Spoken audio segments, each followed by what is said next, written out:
As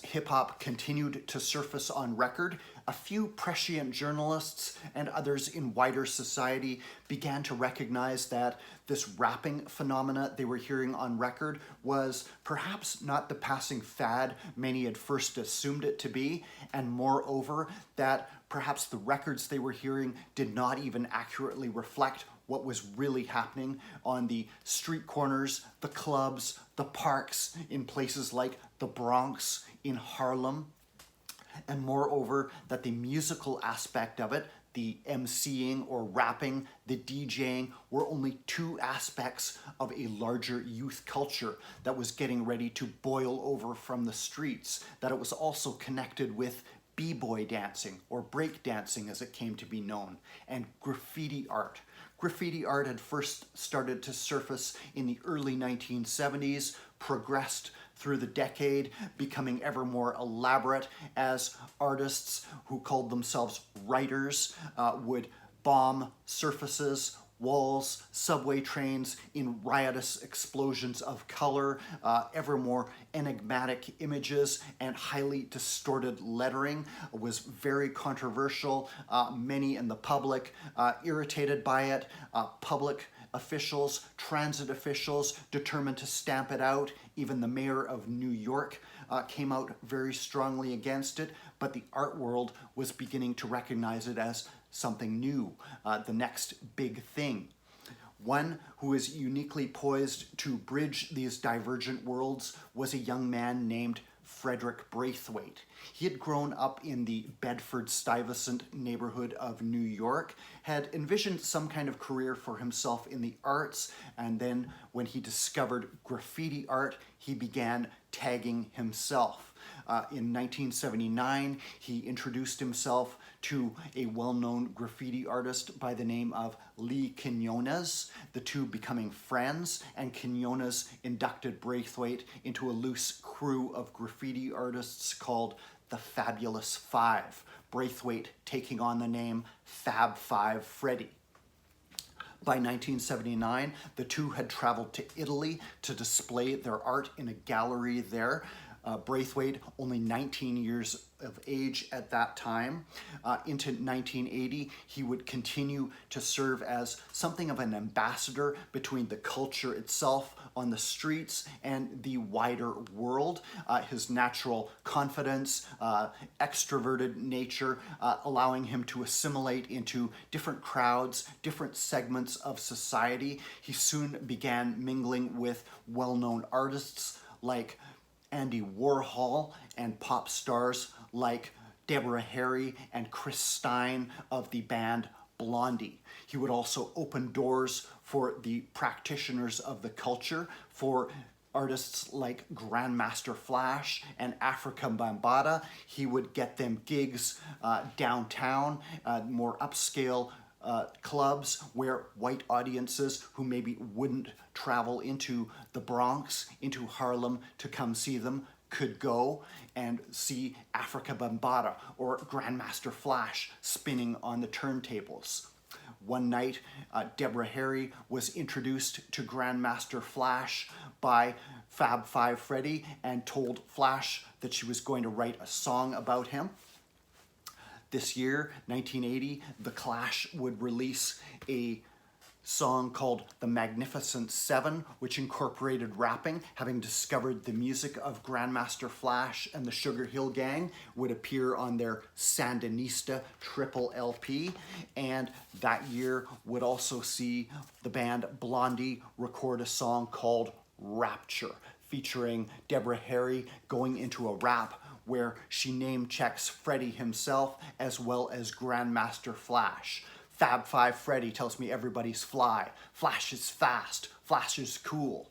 This would be, for many, the most high-profile airing of hip-hop, of rapping they would hear, the video getting play on MTV and featuring Freddie himself appearing in it. Grandmaster Flash apparently supposed to appear, didn't show up, so his place taken by another high-profile artist who had emerged from the graffiti art, Jean-Michel Basquiat. Rapture would appear on Blondie's Auto-American LP.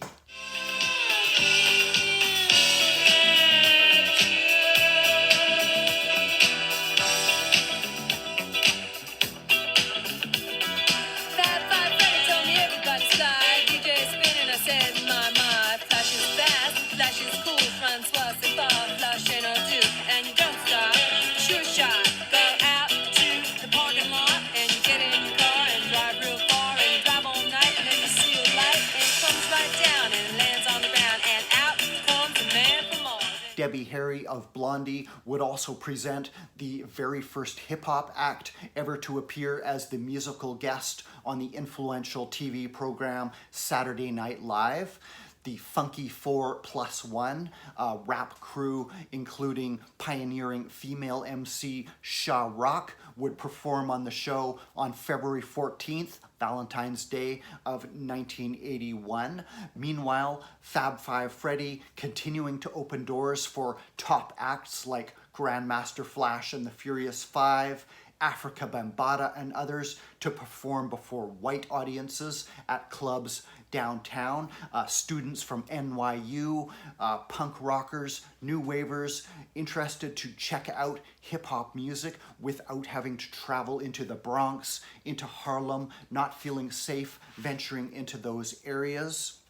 This, however, left a vacuum in those areas, back in the Bronx, in Harlem, that a proliferation of new groups would scramble to fill to take over the #1 spot, the competitive aspect of hip-hop culture coming to the fore as battle rap crews like the Treacherous Three and the Fantastic Freaks, along with the Cold Crush Brothers, who neither of them had made a record yet. Their reps spread by bootleg tapes chronicling their live shows at first.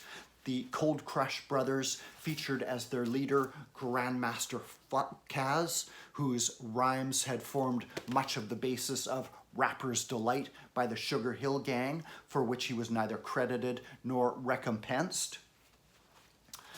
Meanwhile, a popular nightclub night, Wheels of Steel, was held first at a club called Negril and later at one called the Roxy, drawing in overcapacity crowds as aspiring singers, scenesters like Madonna, Jody Watley, to stars like David Bowie would mix and mingle with authentic hip-hop acts.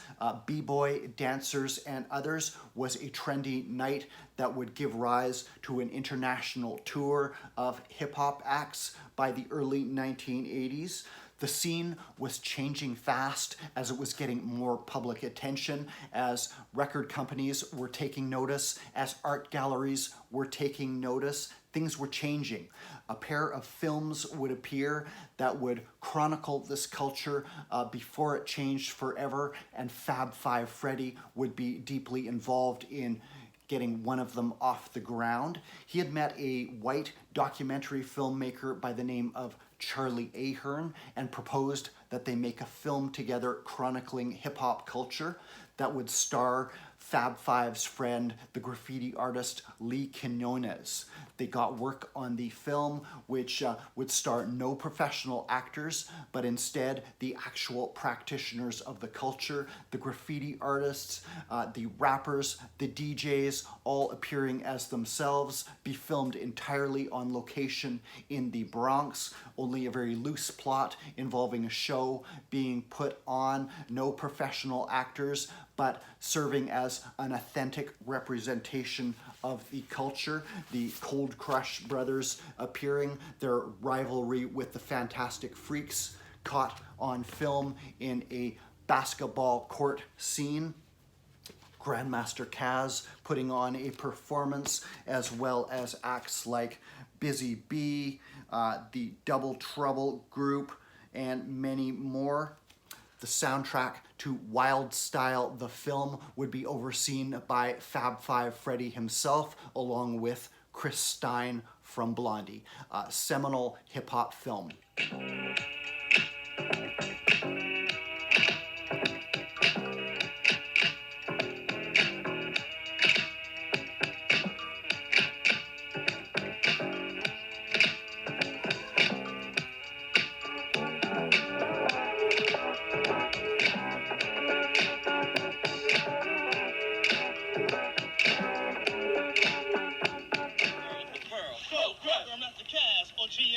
I'm gonna stick it on the board, man. Can't you see? We have to come to an agreement who's gonna survive the cold crush fall or the fantasy fire. Or when the balls go switch, they always score. But can they do it with the cold crush at they door? Well, I'm Theodore, and I'm dogging my face when I get on the court. Beat Charlie Chase. Well, I'm Charlie Chase. I'm always giving you more. You can't deal with me, Grand Wizard Theodore. Heavy cap, homeboy, what you gonna do? You gotta shoot the shot and do it. And me to the tipping day. Just a hit in the grave. Just a making you trip with the serious hit. Somebody move your body. Y'all move your body. Gonna treat kids up in the damn making you think that sound lay back. Oh, baby. Yeah, sweet little pretty baby, baby. I got that gas in the depth. Oh, that'll make you get down. Cause I got so much soul grooving to the rhythm. A sure shot. Rockin'. She don't feel that hot.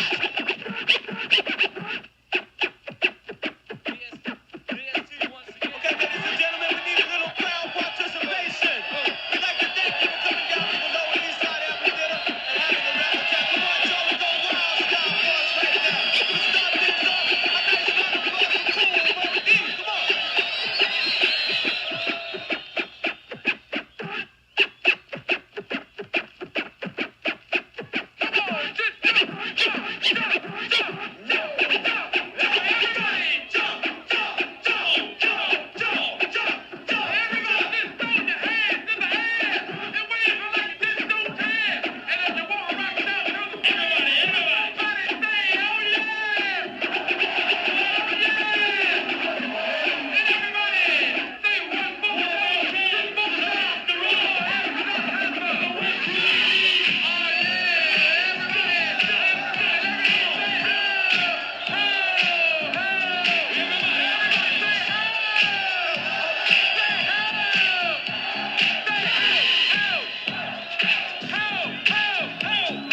Also appearing in 1983, though filmed somewhat earlier, was a documentary entitled Style Wars by director Henry Chalfant.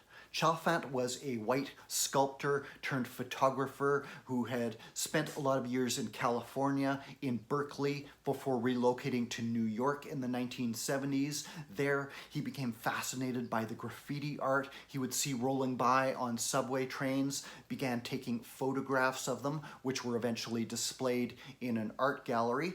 Through his photos, he began to encounter and befriend some of the graffiti artists themselves, who invited him to their famed writer's bench, where they would all gather, share notes, sign each other's art books, and was accepted as a non-judgmental adult, as an observer into their world. He began formulating making a film. He had also met the famed breaking crew, the Rocksteady crew. The film initially is supposed to focus on b-boying, break dancing, but gradually shifted its focus to graffiti art, though it did acknowledge b-boy dancing and rapping as parts of the same culture as graffiti art.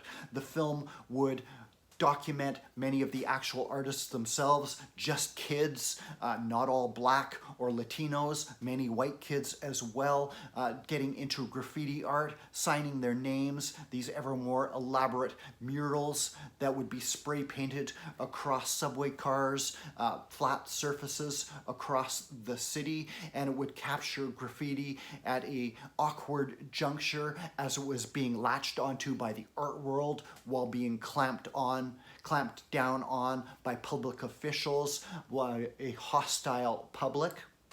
Many of the kids featured in the film now considered legends of graffiti art, some of them still active as professional artists today.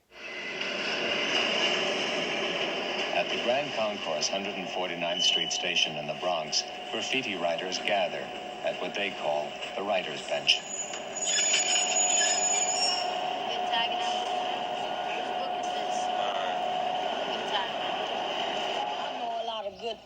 You know, and all the writers that I knew, you know, they used to get up, so they used to tell me, yo, Trap, won't you get up? And I started getting up with them. We started doing pieces. Trespassing it, they're beating the system, they're getting their names up, right? We've drenched the city with our names, right? That's why graffiti's ruined. Like Cap ruined the 2s and 5s. The 2s and 5s used to go to the 2 yard. It would be like a masterpiece art gallery of burners. From all these dudes from the Bronx and Brooklyn with Deaf Wild styles. Now you go to the 2 yard, it's all destroyed. It's the Desi Des and the Casey Case and D5. We gonna rock the place. And if you're based in the place, you will get disgraced because we are the crew. They got the place.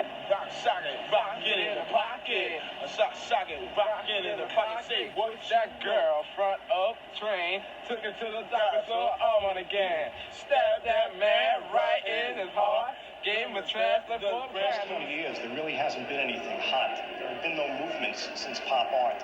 Any retailer, and let's face it, a gallery is indeed a retailer. They're always looking for something hot that they can merchandise and sell to the public. It's almost as though these pieces were peeled off the train and put onto canvas.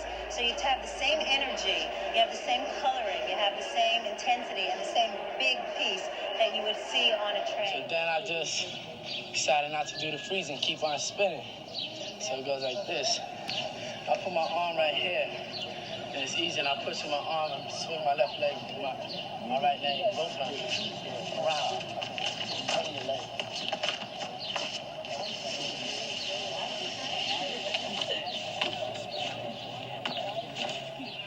And, you know, they had no kind of style at all. They was beginners. And I've been breaking way before that.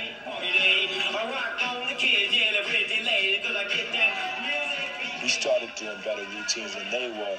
They got to a point where they got mad at us because we was taking them out with our moves, and then that started getting out of hand because they had the crowd and we didn't. Yo, whoever ain't in rock steady or dynamic, get behind the barriers. Yo, all rock crews, can you please listen? Getting paid for what you do. Professional. Having your own style. Yeah. Doing your own moves. Don't let nobody else bite from you. Doing it for a long time, knowing what you're doing. Being the best. Special K, sunshine, more D. All time, feel the heartbeat, feel the heartbeat. Where the treacherous streets, we got a new heartbeat.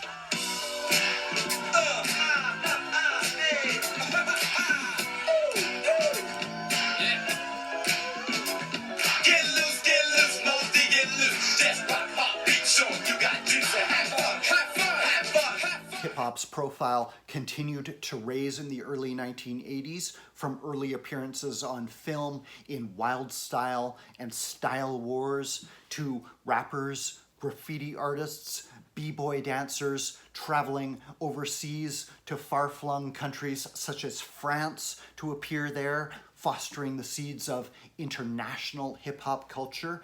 Yet back at home, there was still a danger of hip-hop being a passing fad that had been latched onto by wider white society, by the bastion of rock, that would be dismissed once the next big thing came along. In 1982, 2 songs would appear that would change the game forever, that would silence hip-hop's detractors of it being talentless party music. One was Grandmaster Flash and the Furious Five's The Message, with its chilling yet matter-of-factly related depictions of grim inner-city realities for Black Americans. The other was Planet Rock by Afrika Bambaataa. Bambaataa was one of the holy trinity of hip-hop pioneers. He was known as the master of records due to his extensive and wide-ranging collection of music that he would DJ at his parties, seeing no distinction between genres. His only qualification, whether it was funky or not, as to whether he would play it. He had started out as a charismatic, powerful leader of the Black Spades gang, but his interest was in negotiations, in peacemaking, bridging gaps between turfs, between different gangs, keeping the peace. And he began to see hip-hop as something that could serve a role to empower, enrich his own community, and provide a bridge to wider society for peaceful cultural interactions. To this end, he founded what became known as the Zulu Nation, also identifying the 4 core elements of hip-hop culture: MCing or rapping, DJing, b-boying, and graffiti art. And he would attract proponents of all those disciplines to his crowd, to his Zulu Nation. He made a couple of early records which he wasn't entirely satisfied with, then linked up with a record label owner, a white man named Tom Silverman, founder of Tommy Boy Records. The two began making records together. The first one, Jazzy Sensation, was a success, leading to more recordings. Bambaataa was very inspired by the electronic pop he was hearing, by Kraftwerk, and the Yellow Magic Orchestra from Japan. Became very interested in that heavily electronic sound and began working on what would become a musical manifesto, Planet Rock. His assault on the bastion of rock, music very segregated at this time, rock radio refusing to play any sort of black music relegated to its own stations. Bambaataa wanted to break down those barriers, provide a bridge for hip-hop to break out of the ghetto and interact with society at large. To that end, he began crafting Planet Rock with John Roby, who would add synthesizers, was reportedly also the first usage of the TR-808 drum machine, and would incorporate elements of Kraftwerk's Trans-Europe Express.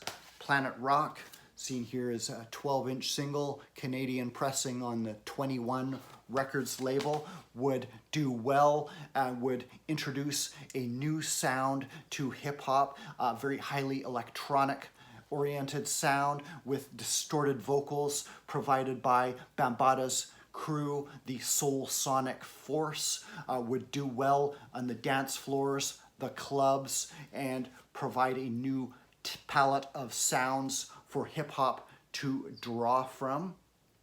Would belatedly appear as Planet Rock, the album by Afrika Bambaataa and Soul Sonic Force. Bambaataa and his group beginning to dress up in outlandish sci-fi inspired costumes like refugees from George Clinton's P-Funk Circus. The sound of Planet Rock itself described by writer Nelson George as sounding like a spaceship landing in the ghetto. The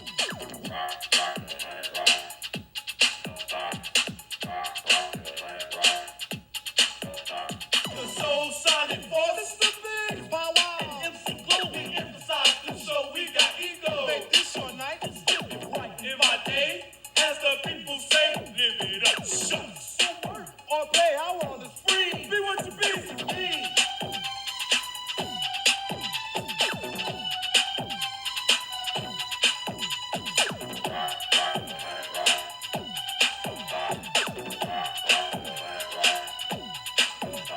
As hip-hop continued to become more mainstream, breaking group the Rocksteady Crew would make a cameo appearance in the hit Hollywood dance film Flashdance. Harry Belafonte would initiate a big-budget Hollywood film looking at the hip-hop world entitled Beat Street. Even McDonald's would get in on the act, putting hip-hop into one of its television commercials. Breakdancing would briefly become a phenomena, inspiring a host of movies all to itself. Yet back where hip-hop had originated, in the Bronx, in Harlem, the inner cities of America were struggling under an influx of crack cocaine that would take a heavy toll on the first generation of artists. Even the founder himself, Kool Herc, along with Grandmaster Flash, struggling with drug addictions. Many of the initial acts, the early pioneers, beginning to fracture either over disputes of money or through drug abuse. The scene was changing rapidly, yet a new generation was waiting in the wings to re-energize the form and carry it forward into a new era. This has been my look at the initial stages of hip-hop. Thanks for watching, everybody.